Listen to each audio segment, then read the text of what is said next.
upon their arrival was almost unspeakable. We are all evil in some form or another. I'm not guilty. The dead won't bother you. It's the living you gotta worry about. If I couldn't keep them there with me whole, at least I felt that I could keep their skeletons. Hello and welcome to the Bad Taste Crime Podcast. I'm Vicky. I'm Rachel. We're back again Hi. to talk about moida. Moida, see? We were just laughing about connecting over old vines and old memes. We are children of the internet. Yeah. You see. We're your chronically online We friends. were born in the internet. You simply, what is it? Bane. You were raised. I was raised in the dark. I knew you would know this. I didn't see the light until I was already a man. Yeah, that's us with the internet. Yeah. I remember when it wasn't even a thing. Crazy. Yeah, but the memes that were like trending so choice back in the day are very different from the things that become memeable now. It's kind of crazy. A lot more like absurdist, I feel. Like kind of out of nowhere. Yeah, and it's a lot of stuff. And I mean, maybe it's just because I'm old, but I'm just like, I don't understand. What? We also, I'm sure, had a lot of things on the internet that our parents were like, why are they watching this video about a badger? Like, you know what I mean? Badger. And I was definitely all over albino black sheep for... Oh, that was my shit. Yeah. If she don't know about badger, she too young for you, bro. Yes. Anyway, so we were before we started recording, we were discussing old memes. Ye old memes. The classics. Yes. So good. Yeah. You kids don't even know. You don't even know. We had to walk uphill both ways. We needed to have one podcast where we didn't start off talking about the weather. I know. Every time I listen, I'm like, wow, I wonder how the weather was. It's the weather report. Well, and it's also like 2 months ago. You know what I mean? It's because we're like cute and Midwestern. We have to talk about the weather. It's in our blood. It's fine. Well, if this is your first time listening, a special hello to you. Hi, welcome in. Thanks for choosing us as your Bad Taste Crime Podcast. We are going to head over to the newsroom. Let's go there. Unfit to breathe, our food is unfit to eat. We sit watching our TVs while some local newscaster tells us that today we had 15 homicides and 63 violent crimes, as if that's the way it's supposed to be. We know things are bad, worse than bad.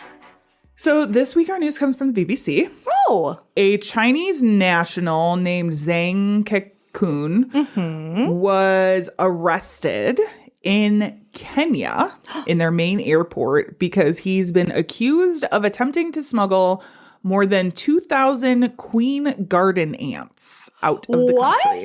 Ants? Ants. Like the bug? Yeah. Ew. Yeah. They found, as he was going through security, they found this He had ants in his pants? pile of ants. Well, look, this is how they were transporting them in like little plastic capsules. Oh, they're my like God. pill-shaped, but they're They ant-sized. look like those things that you get out of the like vending machine. It has like a sticky hand in it. Yeah. Like the little toy things. And they just have ant, But like they have a ants single inside. ant queen. If I put a each quarter one. in a machine and an ant came out, I would be very upset. I would die. I would be want my like, quarter back. I don't want to be here anymore. Like, give me a refund on this quarter. A queen ant? No, thank you. No. No, thank you. Yes, queen. No queen. So he's been arrested, and Good. they say that they're accusing him of being linked to an ant trafficking network that was broken up in Kenya of last year. Apparently, Okay. this is a real problem. Great. You're laughing at a very serious issue, Rachel. Because the ant I'm smuggling. stupid, and I'm thinking about ants like aunts and uncles, and I'm just thinking about a bunch of cute little middle-aged ladies being trafficked through the airport. I don't want to be trafficked. We're both ants, Rachel. We're both ants. We're like, oh, where are we We're going? aunts. We're here for business. I'm an auntie. That's what I'm Auntie Vicky. I'm a Tia. Oh, well. Okay. So yeah, apparently last year there were warnings that were being released about a growing demand for garden ants. For what? Collectors keep them as pets, Oh. apparently. In Europe and Asia, collectors keep them as pets. Have they heard of like a Weimaraner? A what? A doggy? What did you say? A Weimaraner. What is that? No, it's a dog. Is a type of dog? Yeah. Oh. I think you're making that up. I'm not. I dare you to spell that right on the first Hey, time. Google, Okay, spell that is so Weimaraner. cheating. You are cheating. I can't spell. It's this like gray guy. These like kind of gray baldy dogs. Oh. Yeah. Okay. I would just Weimaraner. assume those are greyhounds. Can you affirm into the microphone that that's a real dog? It is a real dog. But yeah, so they have had this pattern of arresting and fining people. Wow. Somebody last year got a year in prison or a fine of $7,700 for trying to smuggle thousands of live queen ants out of the country. It was the first of its kind case. There's some, this is becoming a big thing out of Kenya specifically. Yeah. Because I'm guessing that's where the ants like are from. I think Kenya. so. That's so interesting. Yeah, because I would imagine if they were trying to get them like through Kenya, right, like in and out, right, that they would probably get them on the way in. That's like, that's what I'm assuming too. I think you're right. That's gross. Can you imagine like they're in prison and like the warden's like catching them like trying to like scoop bugs into cups? Like I could sell this. They're like, no bugs. So beware. It says they're very popular in the exotic pet network. So I wonder if it's this specific type of ant. Yeah, I wonder why. I don't know. Not to be ignorant. Maybe they're super deadly. But like, that's the only reason I can think of is that they're super deadly. But then I'm like, I don't want a super deadly tiny thing in my house. I mean, those capsules are pretty decent size. And I know queen ants are like bigger, but maybe they're like really big ants. Yeah. You know, maybe that's the appeal. I don't know. If you're a bug smuggler, call in and tell us. I don't want to know. I hate bugs. I hate bugs too. I don't want to know. They're gross. At all. All right, we're gonna move on to Netflix and Kill, which this week is an HBO and Kill. Nice. We're talking about Neighbors, the TV series. Oh yeah. We have not. We might have talked about this. We have, but we have not talked about it on the show. I don't think so. And I am, as you know, obsessed. Of course. With this TV show. I think we might have actually talked about it the last time we recorded with our IT guy AJ. I believe we did. And it is just. It's so. This is not to be confused with the Neighbors movie. Right. Different. Dave Franco. Yes, not that. Dave Franco is not involved in this. Not only is it a series. Did we talk about this on the show already? I think we did. Okay, well, I'm just like an episode of it. All the episodes are different. I want to come back and talk about it again because as you should. You know what? I'm thinking about it now. I think we did talk about this. We're going to talk about it again because I finished watching the series. Ooh. And it's an A24 series. Now that I know that we've talked about this, I'm not going to go too far into it. But the last couple of episodes, so let me see. It looks so good. I haven't had the chance yet. So I think the last time that we talked about it, there had only been like 2 or 3 episodes out. Mm-hmm. The last 3, well, the last one is actually still not out. Okay. Yet. But the next 2 had to do with these neighbors who were friends. Ooh. And then one neighbor is this white guy and the other neighbor is this black couple. Okay. And he's saying they always had this very joking friendship. They were friends for like 7 or 8 years. Yeah. They would make these like racial jokes that he was pretty fine with. And then he decided to make one back where he like gave them like stupid a prop white privilege card. Like, here, like, take my white privilege. Ooh. And they got upset. And this is what he alleges. And then all of a sudden it became this whole thing between the neighbors and them, the cameras and them watching and trying to repair this relationship. And even in the thing, he's like buying them food to apologize. It's a whole thing. And on the other side, in Texas, in San Antonio, there's this woman who builds this 8-foot concrete wall around her property. Her neighbor across the street is like, it's a fucking eyesore. She's built this compound. Oh, yeah, typical neighbor. Well, he turns out to be the guy who introduced it's like Stand Your Ground in Texas. I forget what the name of it is. Somebody told me the name of it and I forget what it is. You can shoot people. Wall. Yeah, it's got a name. But protect your property. Oh my God. To eliminate the duty to retreat, essentially. Christ. So on your own property. So I'm a big fan of retreating this is the guy who's upset about the wall. Christ. Which I think is hilarious. Because I'm like, this seems like exactly like what you would want. Right. Aren't you all about home defense? Yeah. And not like if it looks like a Mexican cartel compound. Right. Fuck he's like, it looks like a fucking Mexican cartel. I'm automatically He's not crazy. on this guy's The side. episode after that are these 2 guys who are in a Halloween competition. What? Halloween decorations. That is so funny. Which this one hit home to me. Yeah, I was going to say you in the future. Because I, as many of you know, have been in like the haunted house industry for a long time. I acted for like 9 years. I am still like plugged into that pretty heavily, right? It's awesome. So like these people are exactly the I'm like, I know these people. And this is in New Jersey. So these guys become friends and then they start doing this Halloween display. And then it's like, you stole my idea. He's just mad because he can't afford these props and he has to make his own props. And it becomes this whole thing. And guys, there's a Halloween competition. We cannot have right? nerd infighting. We're in this together. It's us against the cool people. It is just this show. I am obsessed with this show because these little like slice of life. Like, yeah, I love it. Things. But this is very much like everyday disputes that people, I'm sure there are people around where we are now that are 100%. in disputes with other people. 100%. Right? I live next door to them. Yeah. Happens every day, all across the world. It's just very interesting to me. Excuse me. So anyway, I'm bringing it up That's again. amazing. That means you have to check it out. It's I like guess. very like in your wheelhouse, 100%. It is. It very much is my wheelhouse. And slice of life and weird stuff and Halloween. Hell yeah. Well, that's just the one episode, but the rest of them, just people arguing. No, they're all about Halloween. People. They're all freaks. No.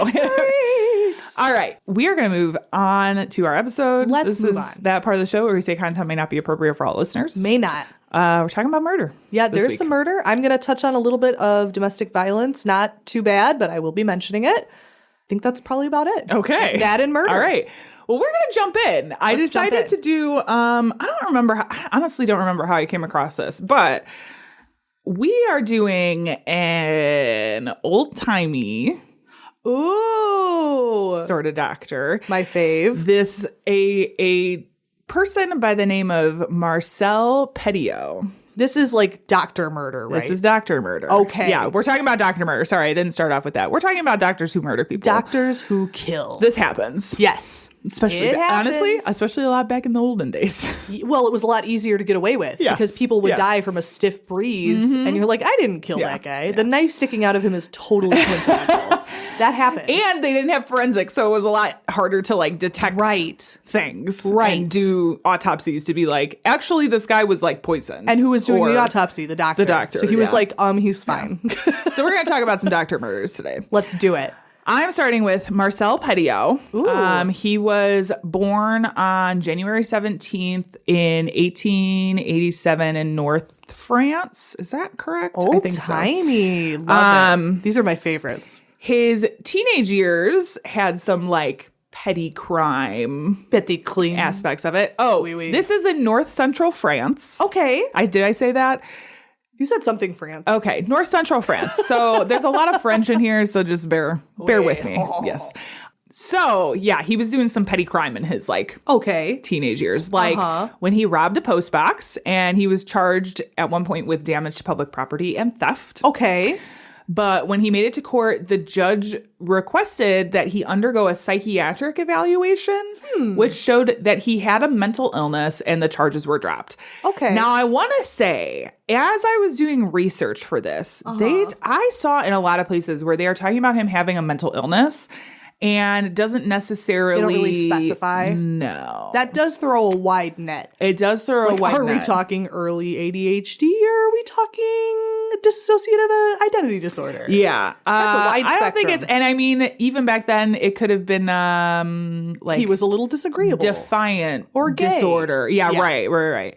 So just keep that in mind. Right. But there was something that they were like, There was something up. Someone was Yeah. ringing their bell. yes.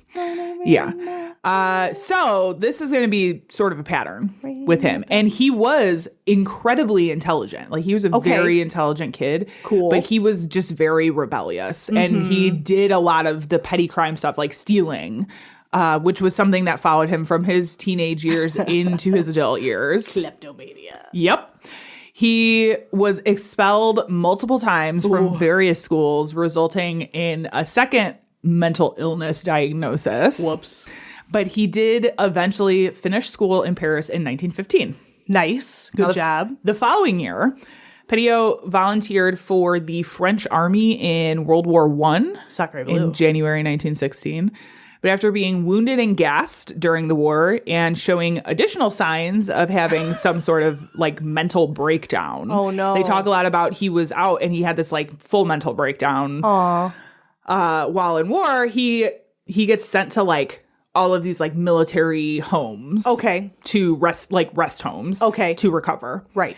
But his past kleptomania came calling, and he continued to steal. It's like these rest homes have some pretty nice stuff. Army blankets, morphine, wallets, photographs, Dude. letters, and other various army Photographs supplies. for what? Kleptomania, dude. You're a Doesn't matter. dumbass. Doesn't matter for what. And he did get some jail time for this. Yeah, you're not supposed to take things. And again, like while he was in jail, Petio was again diagnosed with various mental illnesses. Okay. By another psychiatrist, but he was still returned to the front after this. Oh, yeah. They're like, get back to work. Yeah. 3 weeks later, Petio allegedly injured his foot with a grenade, although I have actually seen in a few places that he was like, turns out he shot himself in the foot. Right. That's literally what I was going to say. On purpose? On accident? I think he wanted to go home. Probably. It's like, actually, the ship blows. But yeah, they're like, no, he definitely shot himself on purpose. So not an uncommon practice. eventually he was discharged. They're like, go home. And he ended up receiving a disability pension. Okay. From that. Cool. Okay. Choice. But what is he to do after the war? Steal. He basically like, he hadn't really received any training.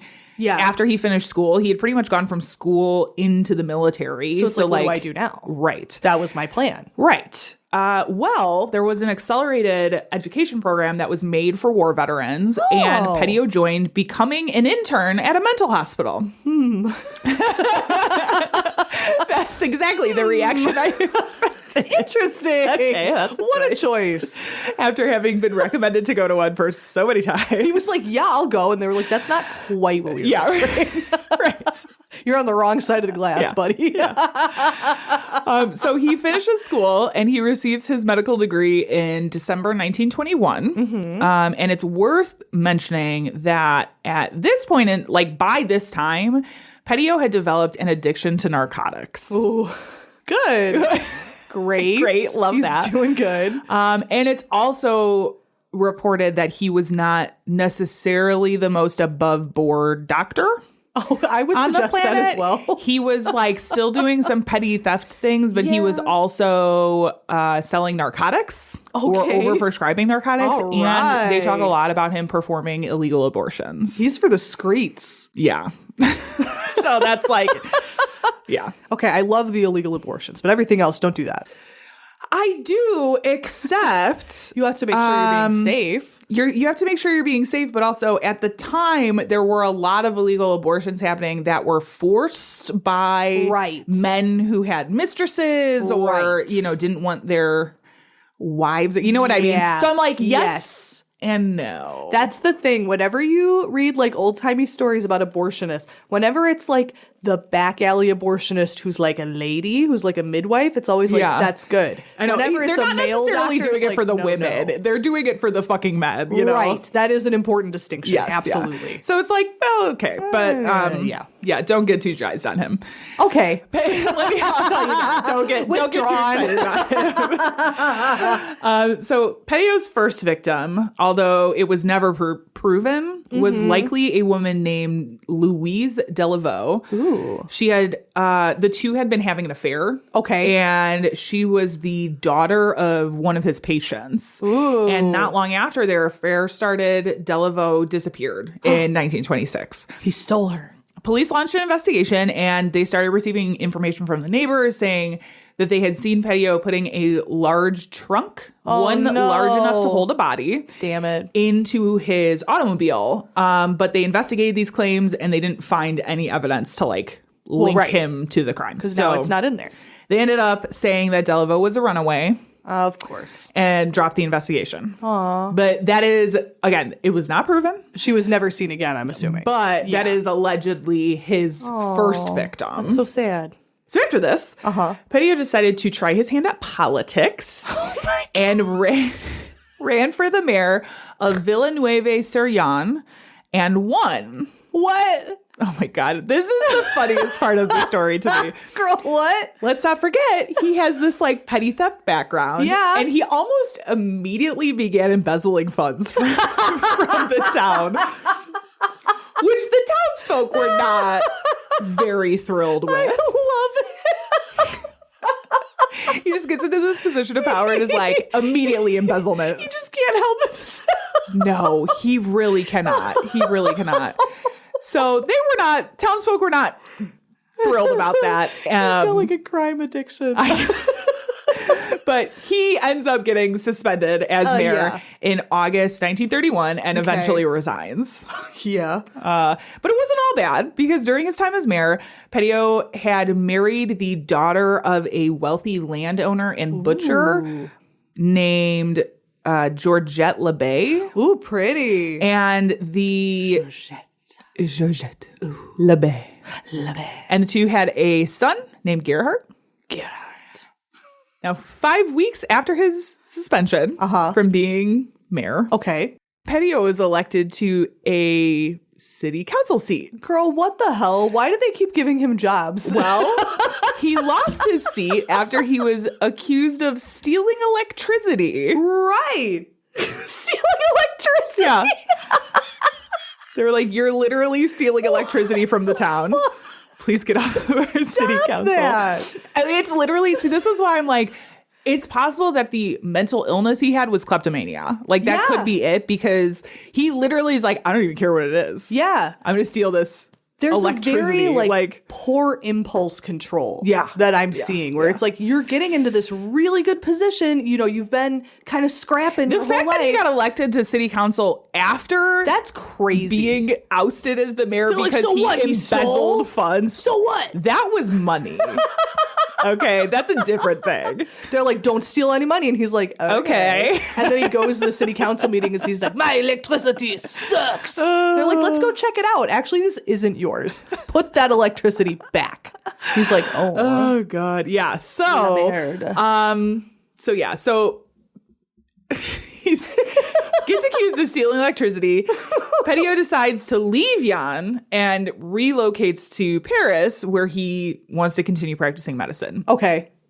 While he was there, he managed to get counterfeit credentials and really he built up his practice. He honestly gets a pretty good reputation. Okay. But lest we forget, he's still on the side performing illegal abortions and he's like overprescribing narcotics and selling narcotics on the side.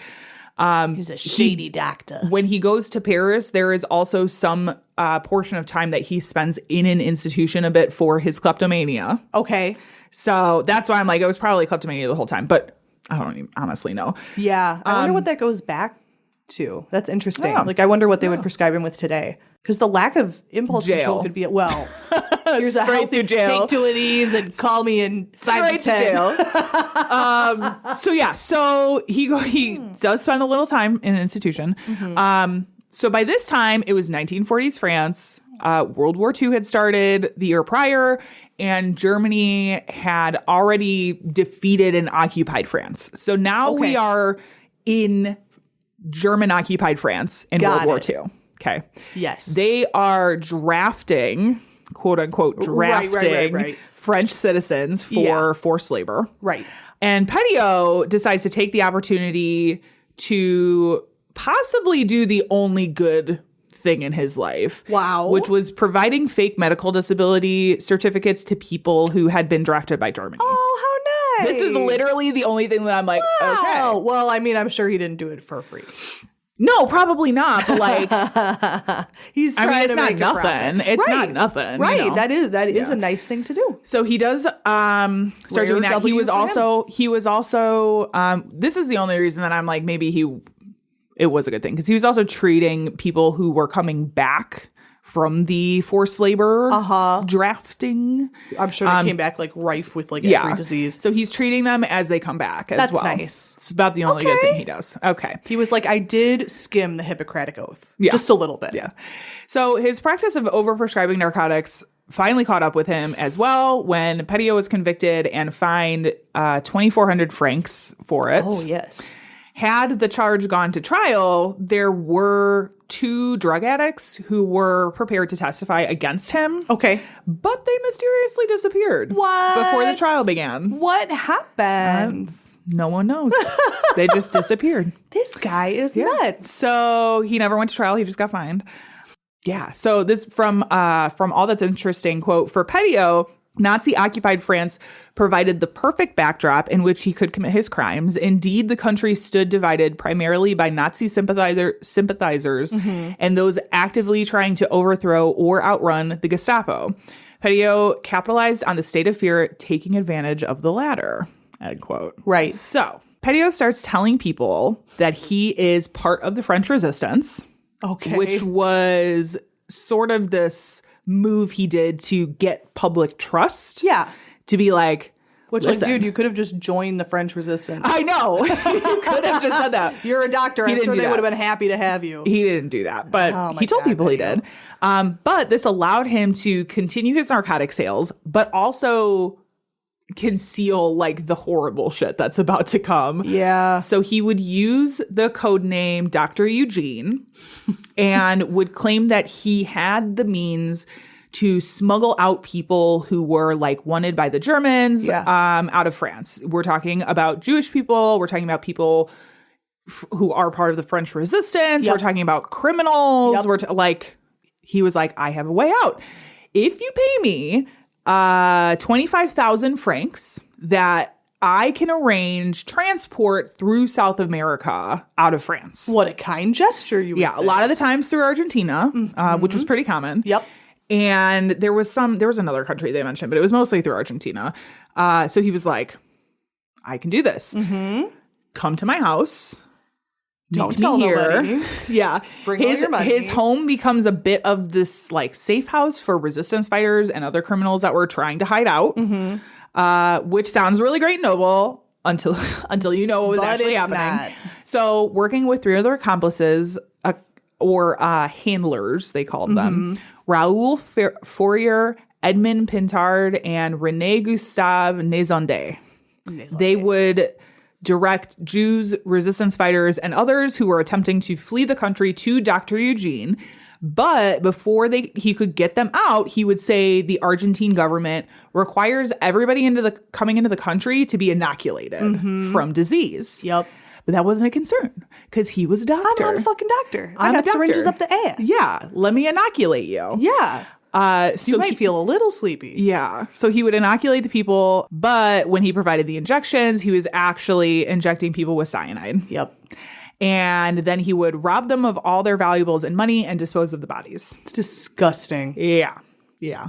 And a pretty far leap from just like dealing a little on the side and, stealing some photographs. And you wonder if like these disappearances that are alleged to have been perpetrated by him. Right. The girlfriend that he was like having an affair with. Right. The 2 guys that were going to testify him. Yeah. I'm like, those all could have been test runs, right? Like Absolutely. Absolutely. Because also these are just the ones that they know about. Right. So it is entirely possible there's a ton that they don't know about. Yeah.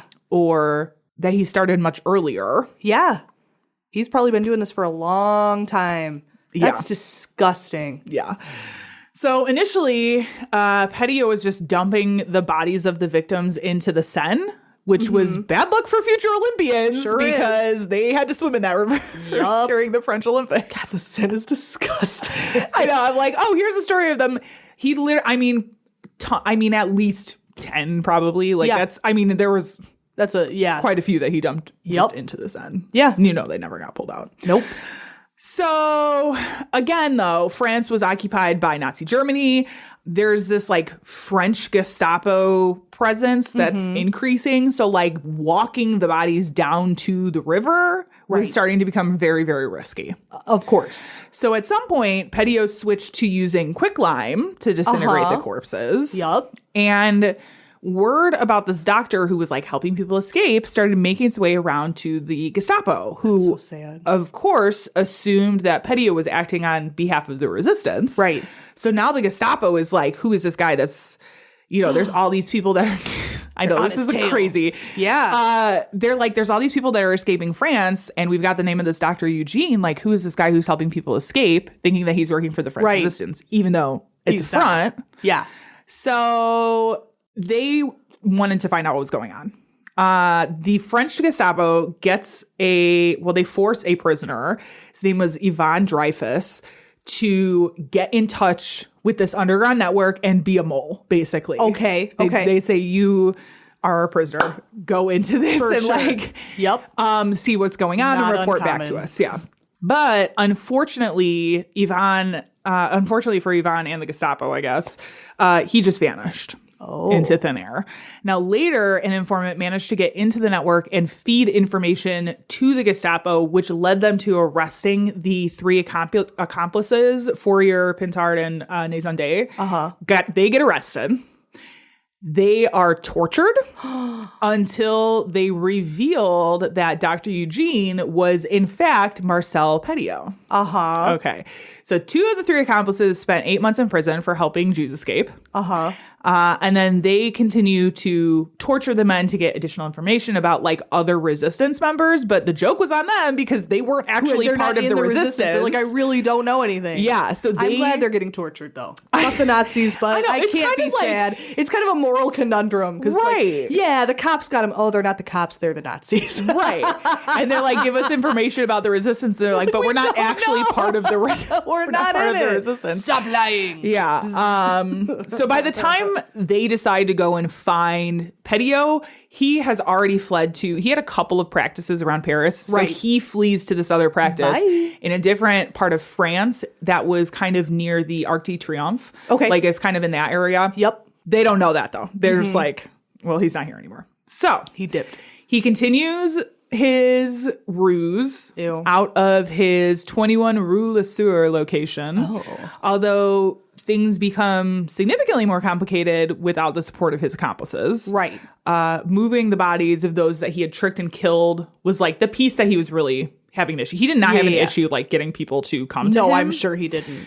Asshole. So instead of transporting the bodies elsewhere, he instead went back to trying to dispose of them in his house. So for some reason, Petiot decided to leave town for a few days in March of 1944. Road trip. While he was gone, the neighbors noticed that there is this foul smell coming from the house and that there's huge plumes of like weird, noxious smoke coming out of the chimney. Strange.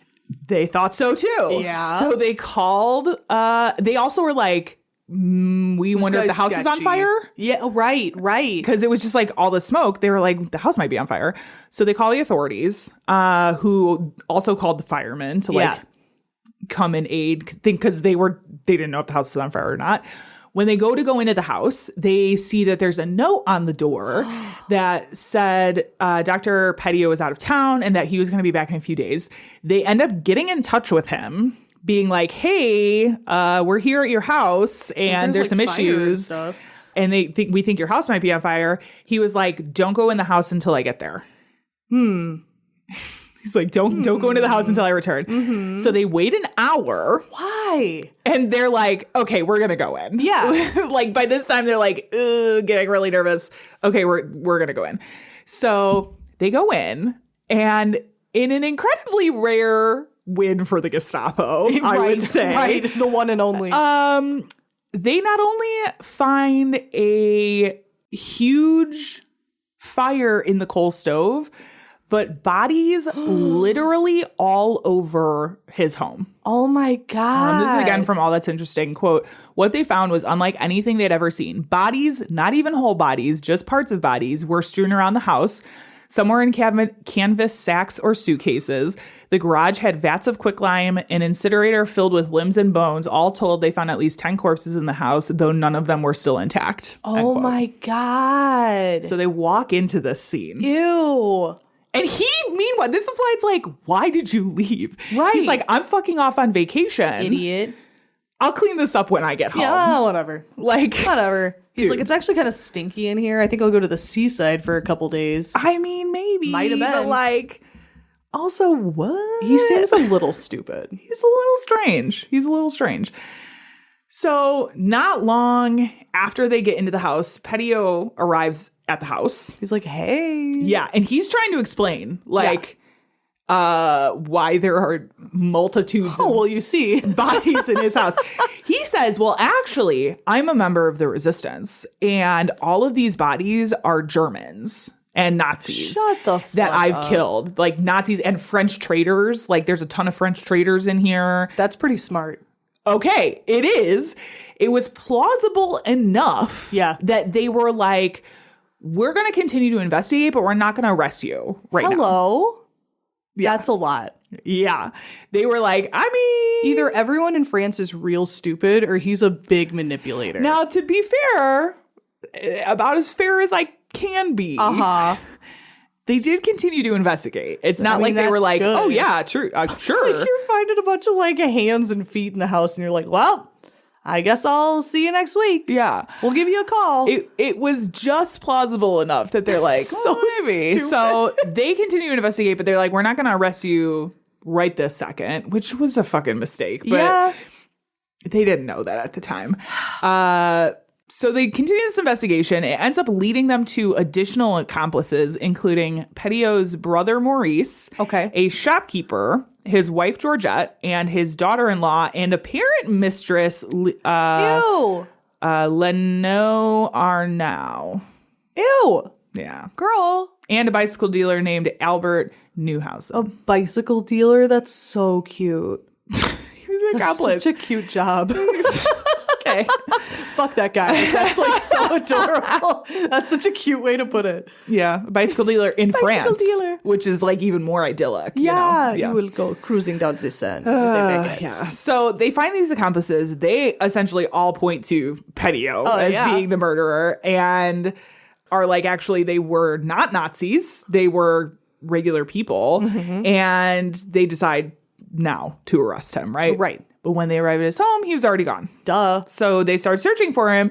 But the investigation gets a slight delay thanks to the invasion of Normandy. Yeah, it'd be like that. But after a month of being on the run, Petio was arrested in Paris at a train station in February of 1944 and charged with murder. Nice. He was sent to La Santé prison, where he continued to claim innocence, saying he had only killed the enemies of France. These were all traitors and Nazis, I swear. God, what a dick.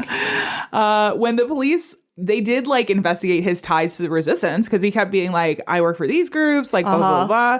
They discovered that most people had not heard of him and the groups that he was referencing didn't actually exist. He was just making up names of these groups. Yeah, it's, I'm part of the Flying Ducks. Yes. Yeah, don't you know them? Down on 4th Street. Yeah, they're just real niche. Yeah. You probably have never heard of them. Their early stuff is really good. So all in all, Petio was charged with 135 criminal charges, including 27 counts of murder for profit. They estimated that Petio had acquired as much as 200 million francs during the whole thing. Yeah, everything he stole. During the course of the trial, Petio did admit to murdering 19 of the 27 victims that he was on trial for, but he, again, was like continuing to claim that they were Nazis, though. Nazi Germans or traitors to France. Although authorities estimate that he killed upward of 60 people. Yeah. This is why I'm like, we don't really know like when this started, if these were his first ones. He could have been like, doing this in other places. Yeah, because it's not like he was going through legitimate medical things. And obviously the people who were trying to run were trying to keep it secret, so it would be hard to find records. Yeah, and if they didn't hear from them, it was like, well, they must have made it. Right, and it's like, well, yeah. Ultimately, he was convicted of the 26 murders and was sentenced to death by beheading. Good. Because France. So no head. His death was delayed by a few days after there was an issue with the release mechanism of the guillotine. You need that. It was like, that is important. It's broken. It's not going to do the chopping. It's woken. It's not going to do the one job it needs to do. You had one job. Which is drop. But on May 25th, 1946, Petio was beheaded by guillotine in a very French death sentence. Oui, oui. And that is the story of Marcel Petio, the World War II murder doctor that didn't actually have anything to do with Nazis. What a dick. Just happened to be during World War II. Fuck that dude. Yeah.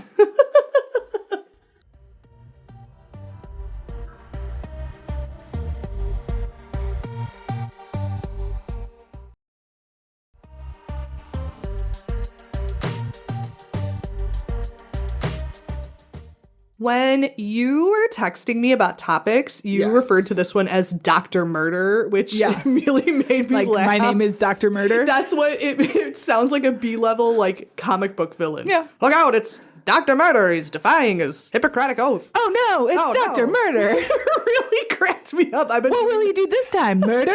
Murder? What? It can't be. Tune in next time to find out. I've literally been doing that all week. Like, it's been making me laugh so much. Oh gosh. Initially, I figured I'd delve into the wide and weird world of modern day medical murders, perhaps an angel of death or a doctor serial killer. Right. What I stumbled upon instead is one of the weirdest cases I've ever heard of. Okay. Love that. I kept having to fact check as I read because so much of this sounds like grade A baloney. Okay. This is one of those where at the end you're gonna be like, you would pick this case. This is a Rachel ass case. It sounds like something that I would pick. You're gonna love it. You're gonna love it.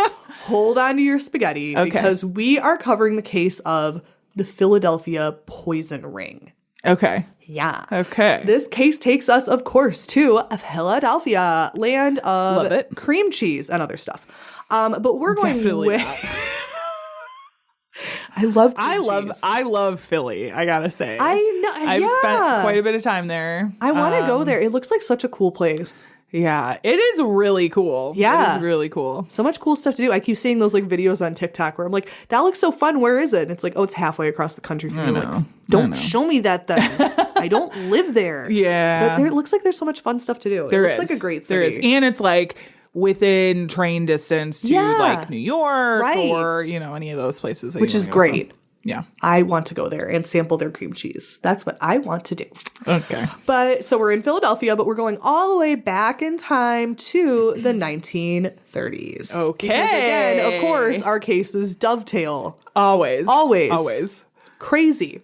Now, during this time, the city of brotherly love was going through a very Italian time in its life. In fact, the Italian population was over 150,000 people, which for the time was like ginormous. I'm sure it's way more now, but it was like, it had more than doubled in the past 20 years. There was a lot of Italian immigration. Italians were coming and settling in the city. Yeah. And even still, like Philly is a huge melting pot of all sorts of absolutely different people. I'm sure they have a very strong like Italian background, but like, as you said, lots of other cultures and stuff too. But I've heard like the Italian food there is killer. So killer. Yeah. At the time, though, it wasn't all sunshine and spaghetti. Of course not. Many of these Italian immigrants faced extreme poverty around this time.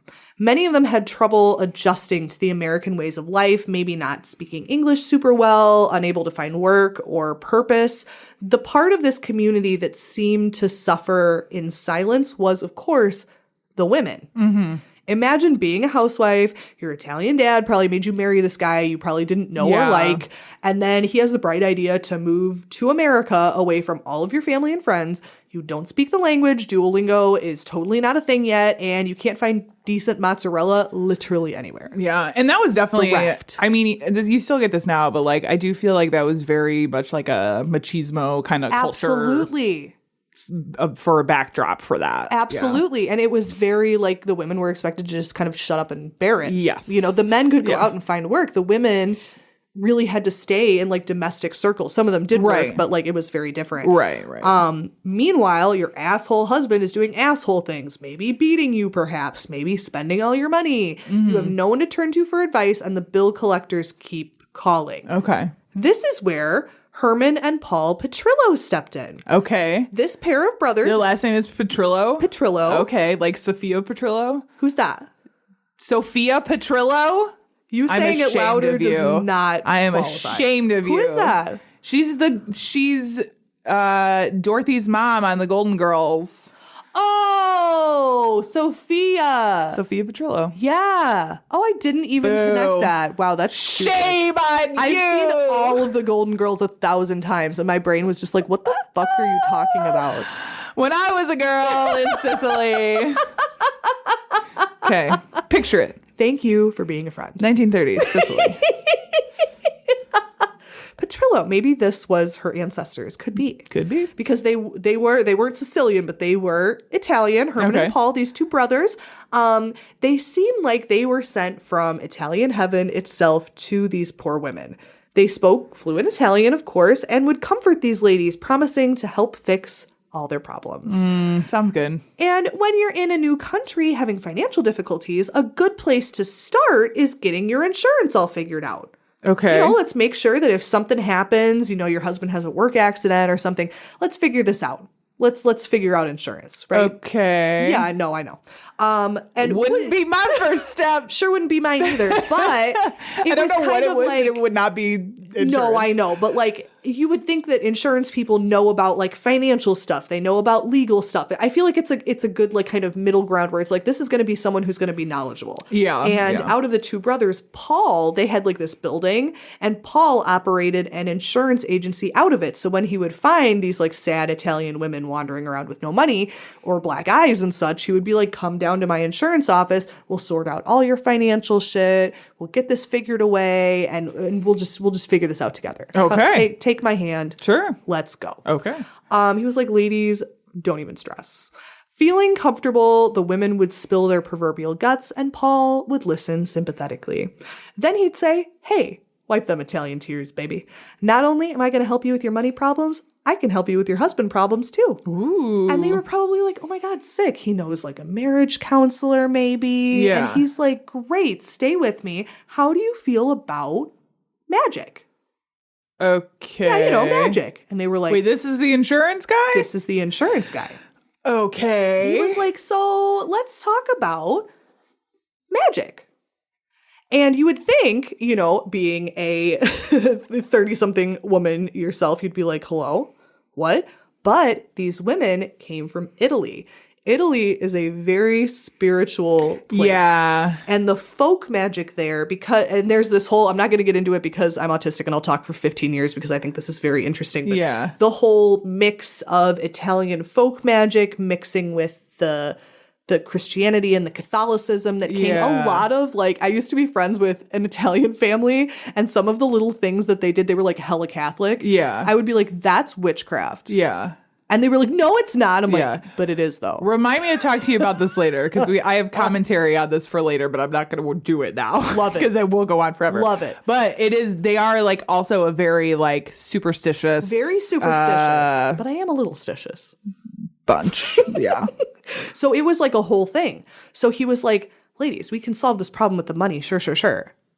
But let's talk about magic. Okay. Let's get this magic. Sure. This is where the magic happens. Okay. So he was like, I have this whole thing, and I have this group of Italian ladies and this real ass doctor who I have who are well versed in the fattura, the magic, the Italian folk magic. Okay. They're just gonna, he's like, me and all my pals are gonna make all your problems disappear. Okay. Don't even worry about it. So they were called, apologies for my pronunciation, fatucciari.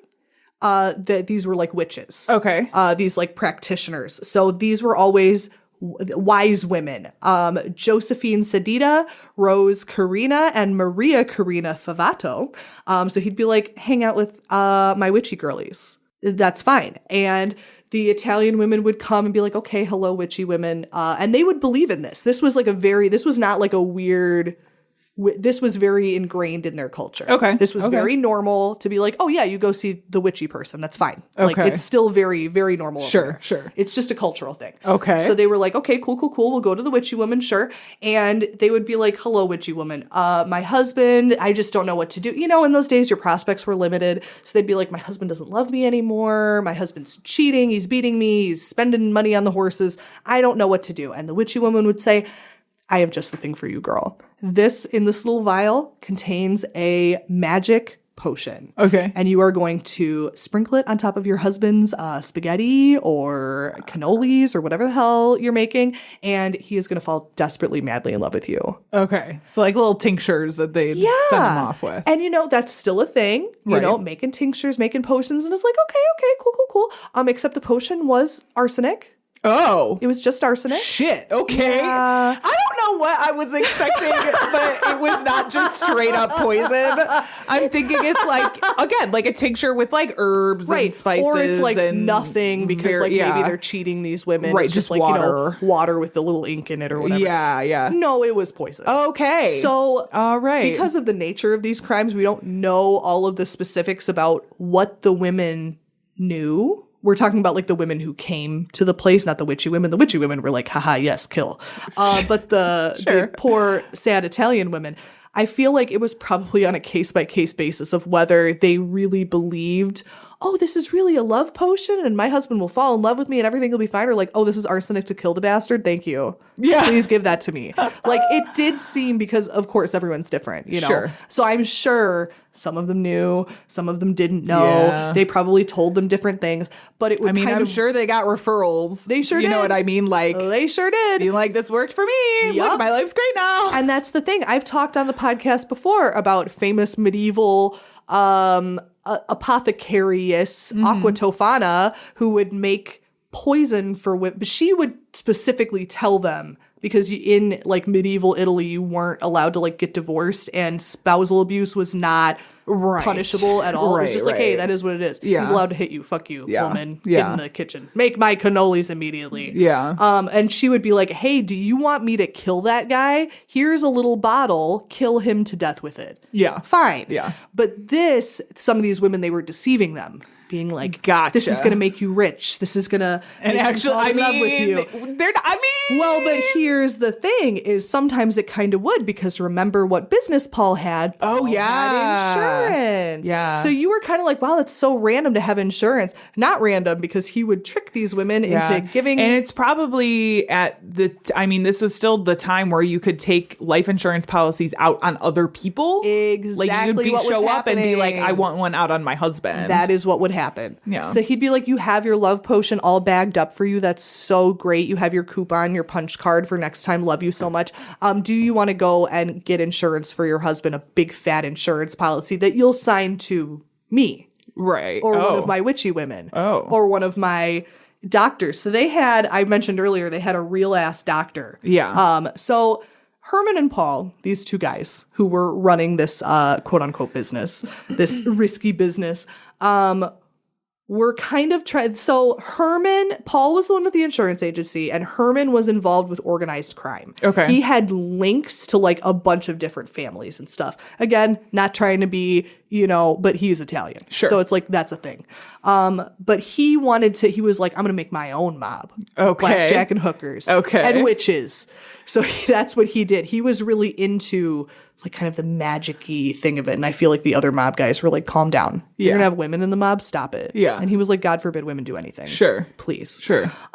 So that's what they were doing, is they were kind of trying to form their own mob. So they had a doctor that they had whose name was Morris Bulber. He was already a gang member. Okay. In the mob, they called him Louis the Rabbi, which I think is really cute. Oh my God. I mean, there's way worse nicknames out there. Louis the Rabbi. Yeah. So he was a doctor. There's not many of them. Right. Definitely not. He was like a Russian Jewish immigrant. Oh, okay. Yeah. Okay, I see. So like, and this is the thing about Philadelphia being a melting pot, is not all of these people were Italian. They had a lot of like different people who were different. Hey, it's a beautiful melting pot of murder. Yeah.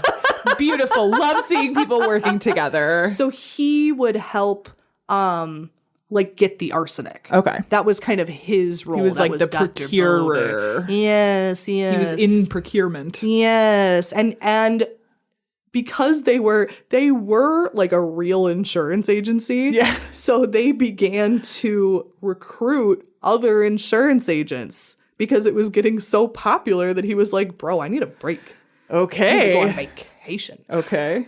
So they would in this time period, insurance policies were really cheap.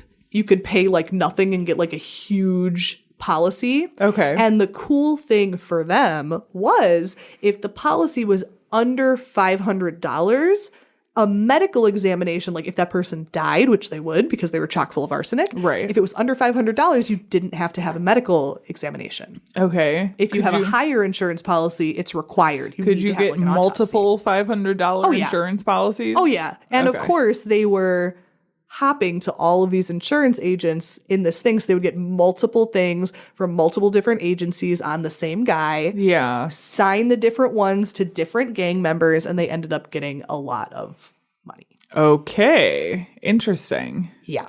So that is honestly, that is quite a brilliant scheme. Isn't that crazy? Yeah. Like, this is the thing. So there was a newspaper, a Philadelphia newspaper. This is how it caught my eye, like, at first. So this was the Camden Evening Courier. This was the 1939 headline, "Witch Doctor Pleads Guilty in Ring Death." Okay. I'm like, girl, what the hell is that? I have to look into that. What does this mean? Yeah, what do you mean? What do you mean? So sometimes, so mostly they dealt with the wives. Like, this was their whole thing. They did other crime. They did like a little bit of, thievery, a little drug deal and stuff like that. But their main money thing was this insurance scam using Herman's organized crime links. They were just like rolling in the Benjamins. Oh yeah, I bet. Yeah, I bet. Big Benjamins. And sometimes they would have they did all kinds of stuff. They were like kind of expanding their grift as they went along. They would sometimes have the husbands come in and be like, "We are a normal insurance agency. Would you like a powdery drink? Or would you like to sign here?" Yes. You can pay an extra disposal fee if you just bring him in. They'll just take care of. If you can get him here, we'll take care of the rest. We're a business of convenience. We really want to make it convenient for an upcharge for you, the consumer. Then no one has to know. Exactly. We'll even pack him in a coffin and send him on his way. Exactly. Oh my God, they should have gotten into funeral homes. I'm not sure they didn't. Okay, fair. So they started expanding into, because sometimes, I feel like it would probably, not that I think about these things, but I think it would be pretty easy to kill somebody with poison, just put in their food or drink. Right. But sometimes that wasn't working. So they would start to do more direct ways of murder. There was a guy who got run over by a car. Oh. They hit him with a vehicle. There was a guy who was bludgeoned to death. All of these would be connected back to this ring. Yeah. And plus there was this whole like spooky thing starting in the neighborhood, because of course they'd be like, this woman went to the witch and now her like shit ass husband's dead. Ooh, magic. And so all of the non-Italian people were like, hello, that is very scary. Yeah. I should probably tell someone. Yeah. So it was a very spooky time in the neighborhood. It was 1930s Philadelphia. There were all these murder witches hanging around. I Very feel spooky. like this would only fuel some sort of like racism against absolutely. Italian. Oh, it was a prejudiced immigrants. ass time. Okay. Because if you have one that's like, oh, don't go over there, they're the witchy people, they'll put curses on you. And they did you know what I mean? like, this is the thing, is they were pretending to help these women. And, I'm a big feminist with maybe some loose morals. And I'm like, hey, if you kill that husband, I'm not going to say nothing. I don't care. Women's rights and wrongs. Yeah, it was a different time. You couldn't do anything. I understand. But it's like, if they really wanted to help them, they would try to integrate them into the community. They were othering them on purpose because it served them. Nobody wants to go over there because that's where all the witches are. Right. That's not saying this is the only reason for, obviously, for racism against Italians. But they were certainly using it to their advantage. Oh, yeah. Absolutely. Yeah. Because it was seen as like this own little community. So people didn't want to break in and see, because it was like, well, damn, I don't speak Italian. They also did, this is like a little aside, but I think it's really interesting. They started a matchmaking service, which again, we've talked about it on the podcast before. It's very common old timey thing, Lonely Hearts in the newspaper kind of thing. They had like a matchmaking service, which was the same thing, where they would be like, yeah, get married and then sign right here for the insurance, sir. and then they would kill him. Oh, like the insurance is just included in the marriage certificate. Yeah. I mean, convenient. Yeah. Again, it's like, well, they're an organization of convenience. very convenient. I love that. Here for your convenience. Eventually there was a so this is another like kind of aside, but this is the part that I think you'll find really interesting because it's kind of a wholesome part of this very weird and gross story. So one of the people, one of the ways that this case kind of came unraveled, because I think they got too big for their britches was one thing. I'm like, stick to one scheme. Right. But they're like bludgeoning hoes. I'm like, that's evidence. You got to stop that. Yeah. So there was a woman named Stella Alfonsi who her husband died in connection to this gang. So when she went to court, because his death was like super suspicious, super weird, the police were like, okay, Stella. And she was like, I didn't do that. I don't know what you're talking about. What do you mean? I didn't do that. I'm just a lady. Yeah, come on. They were like, Stella. Exactly. But they were like, no, come to court. She was like, okay.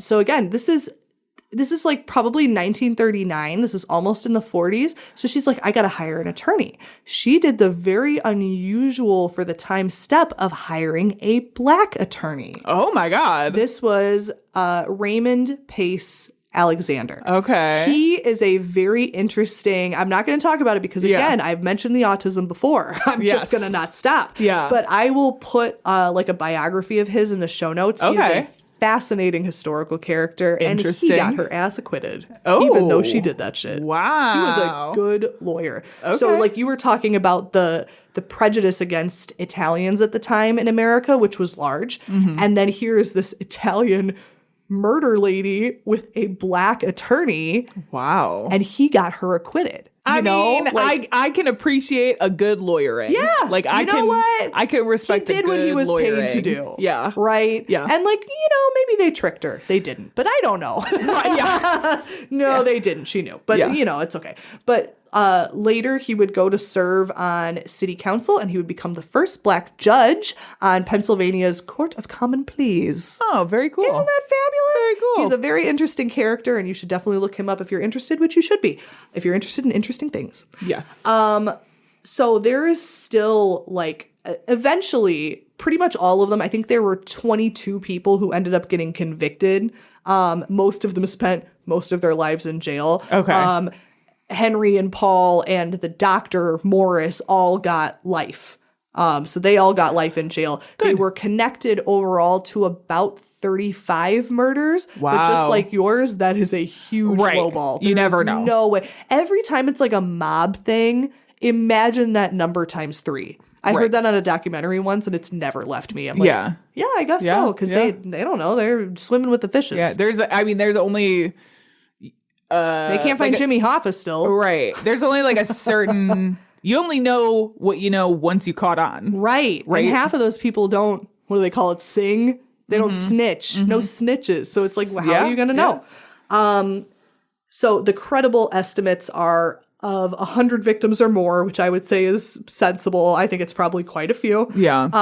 And there are a lot of, again, this is still, it's America, but it's still wartime. So a lot of missing persons around that time where it's like, was that those guys? I don't know. Yeah. I don't know. But never, ever going to have enough evidence to prove it. Right. Ever. But I think it was the thing that fascinated me about this case, like primarily as I was looking into murder doctors, I was like, how did they get this whole ass doctor to like give them their arsenic and to write up all of these medical thing? Oh, blah, blah, blah. Like he was an integral part of their thing. They couldn't have done half of this without him. And I'm like, dude, how did you go from this Russian Jewish immigrant who probably had a crazy life? There's like barely any information about him. And then you come here and then you're in the mob and then you're just being a murder doctor. Like, bro, what are you doing? I mean, open your own practice. He probably made good money though. Well, now he's better dead money. Well, now in he's jail. dead. Yeah. No, he's probably super dead. He's definitely dead. Okay. They're all dead. Yeah, okay. They're all dead. I mean, It was the but I thought that was a very interesting mix of mafioso, old-timey racism, and witchcraft. Yeah, that was crazy. Except not really. Yeah. No real Except witchcraft just was poison. involved. Just poison. Abracadabra. Your husband's dead. I don't have to tell you things are bad. Everybody knows things are bad. It's a depression. Everybody's out of work or scared of losing their job. The dollar buys a nickel's worth. Banks are going bust. Well, Rachel, Hi. that has been our show. Oh my God, it has. That's been our episode. Sure has. Do you have any final thoughts before we close out?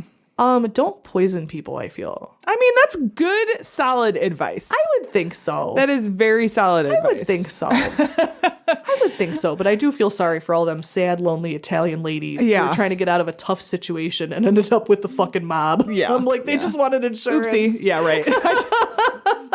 It's crazy. My need for insurance has never led me to accidentally. Not that you know of. That's true. That is true. Not that I know. All right. If you enjoyed this episode, you can find more just like this at badtastepodcast.com. Our sound and editing is by Tiff Fullman. Our music is by Jason Zakshevsky, the Enigma. Woo! This has been the Bad Taste Crime Podcast. We will see you in 2 weeks. Goodbye. Bye. And left their bodies on the hillsides along the highway.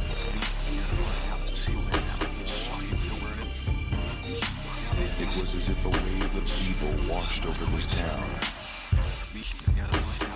We are all evil in some form or another.